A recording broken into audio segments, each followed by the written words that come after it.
ពេលទីហ៊ានថ្មីបោះគ្រាប់បែកដៃលើកទី1គាត់ភ័យពេកក៏ធ្វើឲ្យគ្រាប់បែកដៃធ្លាក់ក្បែរជើងគាត់ធ្វើឲ្យមេក្រុមភ័យស្លន់ស្លោហើយប្រញាប់នាំគាត់លោតចូលរណ្ដៅប៉ុន្តែគាត់បែរជាចំពុកជើងដួលទៅវិញនៅពេលមានគ្រោះថ្នាក់មេក្រុមបានលូកដៃទៅទាញគាត់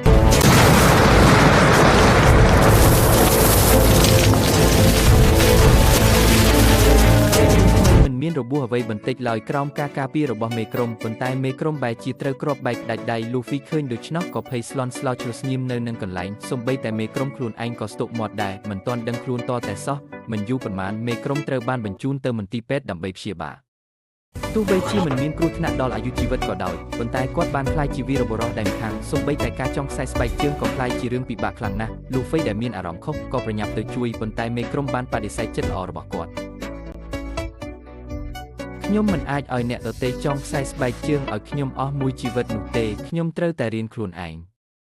ប៉ុន្តែនេះបានធ្វើឲ្យ Luffy កាន់តែពិបាកចិត្តហើយគាត់ទូចង់ចងខ្សែស្បែកជើងឲ្យមេក្រុមម្ដងតាមឡើងក្នុងនាមជាយុទ្ធជនគំរូល្អរបស់កងទ័ពព្រៃហើយមេក្រុមអាចឡើងឋានៈជាពលបាត្រីនិងបន្តបម្រើការក្នុងកងទ័ពបានប៉ុន្តែដោយសារតែសៀវភូមិបានចាក់ចេញពីក្រុមអំឡុងពេលហ្វឹកហ្វឺននៅទីវាលបានធ្វើឲ្យទីហ៊ានជើងចាស់ដ៏ល្អម្នាក់នេះស្ថិតក្នុងបញ្ជីចូលនិវត្តន៍ពេលគាត់ចិត្តចាក់ចេញពីកងទ័ពជាទីស្រឡាញ់របស់គាត់មិននឹកស្មានថាបាត់បង់ដែនខាងទៀតទេមេក្រុមបានដឹងពីអារម្មណ៍ខុសឆ្គងនិងពិបាកចិត្តរបស់ Luffy ដូច្នេះគាត់ក៏លួងលោម Luffy ទៅ Luffy ហើយកុំដាក់សម្ពាធផ្លូវចិត្តច្រើនពេកអីខ្ញុំជាមេក្រុមរបស់ឯងក្នុងនាមជាមេក្រុមត្រូវតែទទួលខុសត្រូវចំពោះកូនទាហានរបស់ខ្លួនលោកមិនគួរជួយសង្គ្រោះខ្ញុំបែបនេះទេសំទោះបីជាខ្ញុំបាត់បង់ដៃម្ខាងក៏ដោយប៉ុន្តែខ្ញុំបានចាត់ពីនឹងពេលហាវដល់ឆ្នាំម្នាក់វាសំហើយ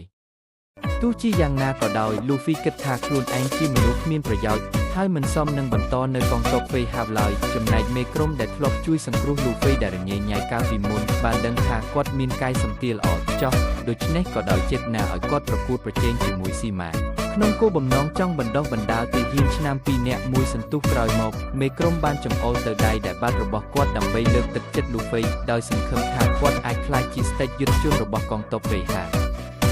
នៅពេលនេះផ្នែកគំនិតរបស់ Luffy បានផ្លាស់ប្ដូរទាំងស្រុងរហូតដល់គាត់បានសួរមេក្រុមពីវិធីដើម្បីក្លាយជាស្ដេចទាហានមេក្រុមបានប្រាប់គាត់ថាមានតែការចូលទៅក្នុងកងកម្លាំងពិសេស Fight House ប៉ុណ្ណោះទើបអាចមានឱកាសប្រកួតប្រជែងដើម្បីក្លាយជាស្ដេចទាហានបានហើយមេក្រុមថែមទាំងបានព្រមាន Luffy ទុកជាមុនទៀតថាកងកម្លាំងពិសេសជ្រើសរើសតែទាហានឆ្នាំពីកងអនុហ្វេណាធំនីមួយប៉ុណ្ណោះដូច្នេះអ្វីដែលកំពុងរងចាំ Luffy គឺការហ្វឹកហាត់ដ៏ឈឺចាប់លុះស្អែកឡើងបងប្អូនល្អភីឈិនបានទៅលេងម៉ារ៉េនជាតែបែរជាឃើញគាត់កំពុងរៀបចំឲ្យបានត្រៀមចេញទៅដូច្នេះហើយគាត់ក៏បានប្រាប់ម៉ារ៉េនជាដំណឹងល្អមួយថាកំពុងបានរៀបចំមុខតំណែងផ្សេងទៀតសម្រាប់គាត់អាចបន្តនៅបម្រើក្នុងកងទ័ពបានប៉ុន្តែម៉ារ៉េនយល់ថាខ្លួនបានខ្លាចជាជនពិការហើយមិនចង់បន្តនៅក្នុងកងទ័ពដើម្បីទទួលការអាណិតពីអ្នកដទៃឡើយហើយក៏មិនចង់ខ្លាចជាបន្ទុករបស់មិត្តរួមទ័ពដែរដូច្នេះម៉ារ៉េនជាបានទូចសុំលាឈប់ពីកងទ័ពលោកភីឈិនឃើញថាគាត់បានសម្រេចចិត្តរួចហើយក៏បានណែនាំគាត់ឲ្យទៅជួបកូនទាហានដែលគាត់បានដឹកនាំហើយនេះឲ្យបានល្អមុននឹងចេញទៅប៉ុន្តែម៉ារ៉េនជាដែលរឹងមាំនោះបែរជាស្ទាក់ស្ទើរទៅវិញបន្ទាប់ពីពិចារណាបានល្អហើយគាត់ក៏បានសម្រេចចិត្តចាក់ចេញដល់បាននេះព្រោះគាត់ខ្លាចថាពេលជួបកូនទាហានគាត់នឹងទុកអារម្មណ៍បានហើយយំចេញមកភ្លាមនៅពេលដែលម៉ារ៉េនចាក់ចេញពីពិធីតបរឿងដែលគាត់នឹកស្មានមិនដល់ក៏បានកើតឡើងលោកយាយទាហានចូលទៅដោយសុវត្ថិភាពសម្លេងថាលោកយាយទាហាននេះបានធ្វើឲ្យម៉ារ៉េនជាទុកចិត្តភ្លាមពេលឃើញទាហានវ័យក្មេងទាំងពីរនាក់នេះគាត់ក៏នឹកឃើញដល់កូនទាហានដែលគាត់បានដឹកនាំដូច្នេះហើយគាត់ក៏សម្រេចចិត្តត្រឡប់ទៅជួបពួកគេជាលើកចុងក្រោយនៅពេលនោះទាហានថ្មីកំពុងខកខានការជឿទុកចិត្តពួកគេបានលោតពីកន្លែងខ្ពស់ដោយគ្មានវិធានការសុវត្ថិភាពហើយឲ្យមករួមតបដែលនៅខាងក្រៅចាប់ពួកគេដោយវិធីនេះដើម្បីបណ្ដុះស្មារតីជឿទុកចិត្តគ្នាទៅវិញទៅមក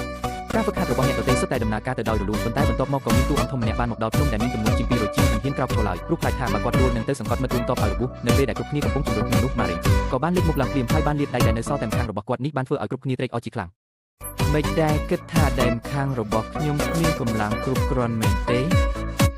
ការលេចមុខរបស់ម៉ារ៉េនជាបានធ្វើឲ្យទីនេះមិនញាប់អើហើយគាត់ក៏បានលើកទឹកចិត្តខ្ញុំឲ្យជឿជាក់លើមិត្តរួមតបក្រោមការជឿទុកចិត្តនិងកម្លាំងចិត្តដែលមេក្រុមបានដល់ឲ្យខ្ញុំក៏បានជំនះឧបសគ្គលើចិត្តដោយជោគជ័យនេះបានធ្វើឲ្យគ្រប់គ្នាបានយកពីកម្លាំងនៃសាមគ្គីភាពបន្ទាប់មកម៉ារ៉េនជាបានបង្រៀនមេរៀនចុងក្រោយដល់ពួកគេនោះគឺឲ្យគ្រប់គ្នាពាក់ក្រមាខ្មៅបិទភ្នែកហើយឲ្យពួកគេកាន់ដៃគ្នាឆ្លងកាត់ឧបសគ្គ